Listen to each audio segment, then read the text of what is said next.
Halo, assalamualaikum. Jumpa lagi Football Belanda ringan amatiran ala gua.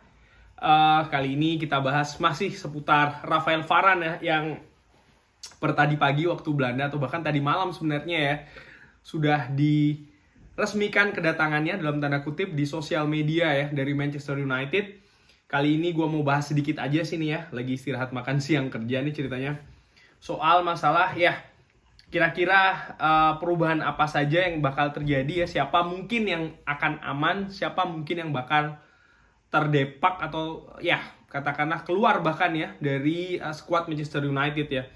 Kita ketahui bahwasanya posisi dari seorang Rafael Varane ini kan sebagai center back ya, defender. Jadi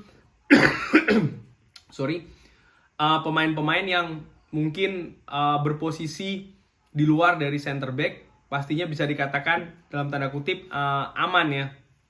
Kalau kita lihat pemain-pemain seperti Luke Shaw mungkin atau Aaron Wan-Bissaka bisa dikatakan mungkin tidak akan terpengaruh ya. Mungkin lebih ke bagaimana persaingan antar di back sayap yang mungkin kaitannya dengan Brandon Williams atau dengan Alex Telles atau mungkin siapa yang akan datang atau mungkin Diogo Dalot bisa jadi itu untuk posisi di katakanlah di back sayap ya, kanan maupun kiri. Tapi di center back bagaimana nih kaitannya? Karena kan pastinya dengan datangnya Rafael Varane ini beberapa pemain akan kehilangan katakanlah ya, atau akan mengalami kekurangan dari waktu bermain ya dibandingkan dengan musim lalu katakanlah ya. Tapi bahkan ada beberapa akan benar-benar drastis berkurang atau bahkan ya itu tadi ya ada kemungkinan harus keluar dari tim ya. Kita mulai dari seorang Harry Maguire. Kalau menurut gue sih Harry Maguire ini ya kapten, dia pastinya akan stay ya. Cuman menurut gue ada kemungkinan waktu bermain dari Harry Maguire tentunya mungkin tidak akan sebanyak musim lalu ya, dimana dia nyaris dimainkan di seluruh pertandingan. Bisa jadi dengan datangnya Rafael Varane ada partai-partai yang role-nya bisa dikatakan dikasih ke seorang Rafael Varane ya. Bisa jadi ketika kita let's say bermain di Champions League yang melawan tim yang tidak begitu kuat, atau bahkan ketika kita bermain di Carabao Cup contohnya, Carling Cup atau Piala Liga katakanlah ya, yang kemarin ketika kita menghadapi tim dengan divisi-divisi bawah masih dimainkan Harry Maguire, bisa jadi Rafael Varane akan dimainkan dan diduetkan dengan pemain lain ya. Jadi menurut gua Harry Maguire pastinya aman lah, dia kapten, cuman mungkin akan berkurang sedikit ya waktu bermainnya dibandingkan dengan musim lalu. Kalau kita ke Victor Lindelof, katakanlah Victor Lindelof menurut gua sih ya termasuk yang terkena imbasnya bisa dikatakan dengan datangnya Rafael Varane. Mungkin waktu bermainnya tidak sebanyak, menurut gua sih yakin waktu bermainnya tidak akan sebanyak dengan musim lalu ya. Bisa jadi duet utamanya yang tadinya Harry Maguire dengan Lindelof akan bergeser ke Harry Maguire dan Rafael Varane ya. Dan ya akan jadi gue nggak bilang jadi korban ya, cuman menurut gue akan posisinya agak sedikit turun ya, dari pemain utama mungkin jadi pemain rotasi atau sebagai backup ya, dengan ya mungkin saja dimainkan di Champions League atau di Piala FA, atau ya ketika dua pemain ini ada masalah ya, mungkin akumulasi kartu ataupun juga dengan masalah kebugaran atau cedera ya. Tapi yang jelas ya menurut gua Lindelof akan tetap secure, akan tetap aman. Cuman ya dia harus meningkatkan ya. Ini mungkin bisa jadi sisi positif dari datangnya Rafael Varane. Mau nggak mau Lindelof ini harus meningkatkan lagi ya dia punya kapasitas dan juga kualitas ya. Kita bergeser ke Axel Tuanzebe ya. Axel Tuanzebe feeling gua sih akan punya peluang besar untuk dipinjamkan ya, karena ya dia back muda, otomatis walaupun musim lalu sempat bermain di beberapa pertandingan ya, salah satu yang paling fenomenal tentu saja ketika bermain melawan PSG di Champions League, di mana dia bermain cukup bagus. Cuman menurut gua Axel Tuanzebe ini masih belum konsisten.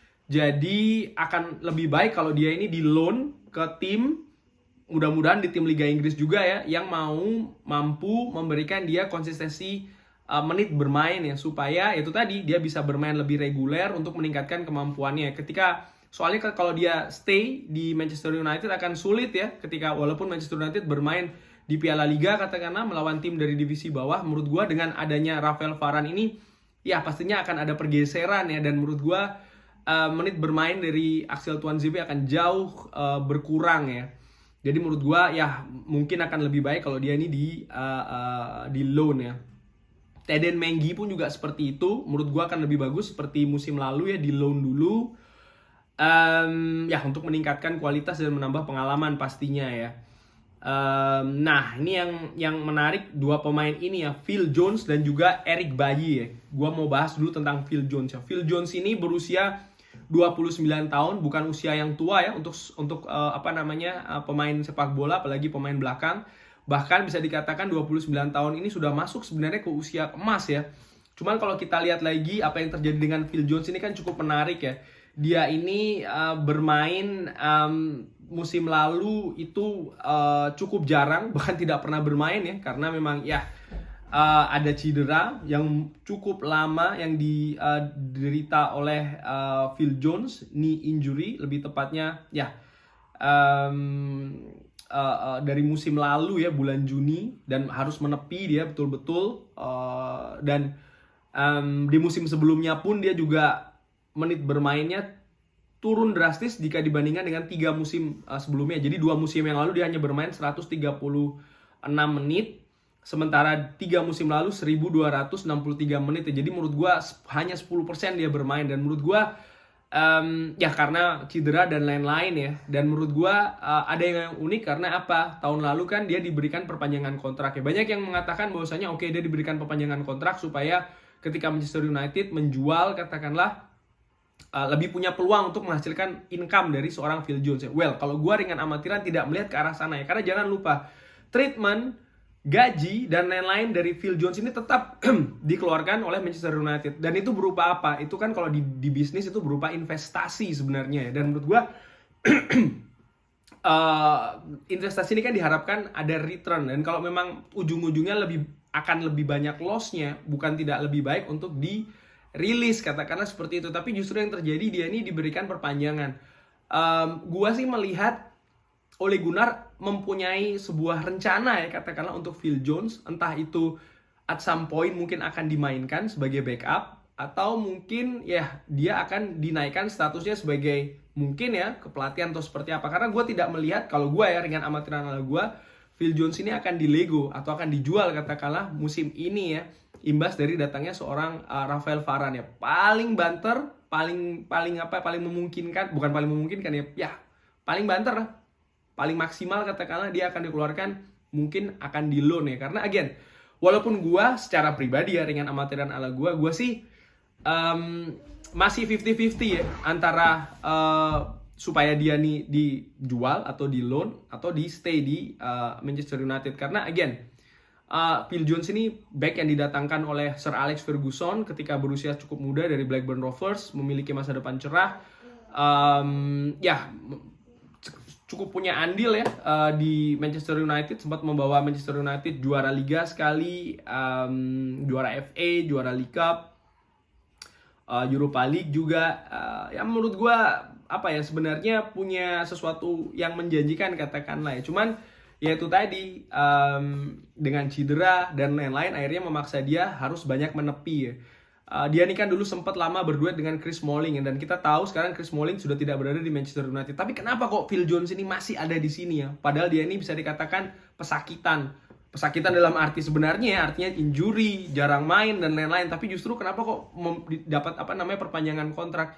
Oke, again gue ulangi, ada selentingan mengatakan supaya bisa diuangkan ya untuk dijual. Tapi menurut gue untuk diuangkan juga kan tidak mungkin kalau dia tidak pernah dimainkan, hanya ditambah kontraknya lalu dijual. Tim lain ketika akan membeli juga kan akan berpikir, loh ini dia tidak pernah bermain, dijual kok harganya sekian gitu kan, itu pasti juga tanda tanya. Jadi paling tidak Ole Gunnar kalau ingin menambah value dari Phil Jones harus dimainkan katakanlah. Dan menurut gua ini yang bisa terjadi dengan seorang Phil Jones. Mungkin bisa jadi dia masuk rencana Ole Gunnar untuk musim depan ya. Jadi menurut gue ya itu tadi ya, bisa jadi ya ini masuk rencana dari Ole Gunnar ya. Apakah itu sebagai backup atau sebagai rotasi atau seperti apa ya. Tapi yang jelas, ataukah cuman sparring untuk latihan saja, bisa dikatakan bisa demikian juga ya, bukan tidak mungkin. Tapi again, ringan amatiran ala gue sih melihat Phil Jones mungkin tidak keluar ya. Dan ya untuk Eric Bailly ini yang lebih yang lebih katakanlah lebih menarik ya. Back yang didatangkan kalau tidak salah ini kan di zaman dari Villarreal pastinya ya, didatangkan kalau tidak salah ketika Jose Mourinho melatih ya kalau tidak salah.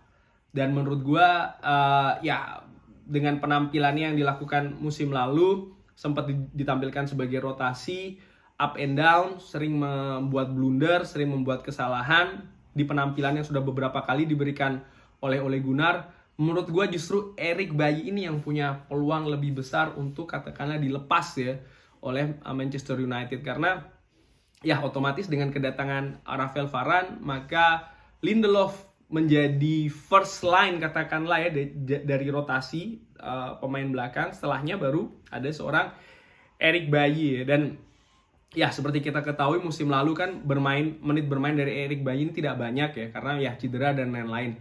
Dan ketika diberi kesempatan pun juga dia tidak bisa menampilkan sesuatu yang menurut gua bagus secara stabil ya. Dan ya di usia yang ke-27 again sebenarnya masih memasuki ke usia emas ya. Cuman menurut gua ya kan kita bisa lihat kalau ringan amatiran ala gue sih melihat sebenarnya agak sedikit mentok sih Eric Bailly ini ya. Memang dia bagus dari sisi defensif, cuman dari sisi build up serangan ini menurut gua sangat tidak ya nggak oke ya katakanlah ya. Karena kan tugas defender bukan hanya apalagi di sepak bola modern ya, tidak hanya sebagai bertahan tapi juga harus bisa sebagai tonggak permulaan ya untuk setup serangan ya atau mungkin serangan balik. Karena kita tahu dalam sepak bola modern saat ini dari goal kick lah kita lihat kan sering sekarang pemain kiper tuh tidak langsung umpan ke depan tapi mulai dari lini belakang dulu ya, mulai dari belakang benar-benar build up dari belakang. Dan ini kan dibutuhkan ya visi, misi, passing yang bagus terhadap permainan. Dan menurut gua ini salah satu kelemahan lah katakanlah dari seorang Eric Bailly. Dan menurut gua ya bisa jadi ringan amatiran ala gue sih ini yang menempatkan posisi Eric Bailly ini yang paling mungkin ya katakanlah untuk keluar dari Manchester United dalam arti keluar permanen yang mungkin akan dijual. But ya again we'll see, ringan amatiran ala gue. Sekian, thanks for watching, jangan lupa like, jangan lupa subscribe. Wassalamualaikum warahmatullahi wabarakatuh.